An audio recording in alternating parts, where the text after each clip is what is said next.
Major league ক্রিকেটে অবিশ্বাস্য record করেছেন ফিন অ্যালান। মেজর লিগ ক্রিকেটে ব্যক্তিগত সর্বোচ্চ রানের ইনিংসের মালিক হলেন ফিন অ্যালান। মাত্র 51 বলে 151 রান করে নতুন রেকর্ড করেছেন এই কিউই ব্যাটার। এই রেকর্ডটি এর আগে ছিল নিকোলাস পুরানের। 2023 সালে 55 বলে 137 রান করেছিলেন পুরান। মেজর লিগ ক্রিকেট ইতিহাসের সবচেয়ে দ্রুততম সেঞ্চুরির মালিক এখন ফিন অ্যালান। 34 বলে সেঞ্চুরি করেছেন এই ব্যাটার।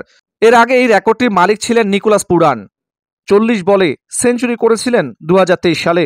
এছাড়াও টি-20 ফ্রাঞ্চাইজি ক্রিকেটে সবচেয়ে দ্রুততম সেঞ্চুরি করা দ্বিতীয় ব্যাটসম্যান ফিন অ্যালান। 34 বলে তিনি করেছেন সেঞ্চুরি। সবচেয়ে দ্রুততম সেঞ্চুরির রেকর্ডটি এখনও ক্রিস গেলের দখলে, যেটা 2013 সালে আইপিএলে পুনে ওয়ারিয়র্সের বিপক্ষে করেছিলেন। এছাড়াও ক্রিস গেলের সবচেয়ে বড় রেকর্ডটি ভেঙেছেন ফিন অ্যালান। 2017 সালে ঢাকা ডায়নামার্সের বিপক্ষে রংপুরের হয়ে 18টি ছক্কা হাঁকিয়ে রেকর্ড করেছিলেন ক্রিস গেল। সেই রেকর্ডটি এবার ভেঙেছেন ফিন অ্যালান, করেছেন 19টি ছক্কার রেকর্ড। এছাড়াও টি-20 ক্রিকেটের সবচেয়ে দ্রুততম 150 রান করার রেকর্ড এখন ফিন অ্যালানের দখলে। মাত্র 49 বলে 150 রান পূর্ণ করেছেন এই ব্যাটসম্যান।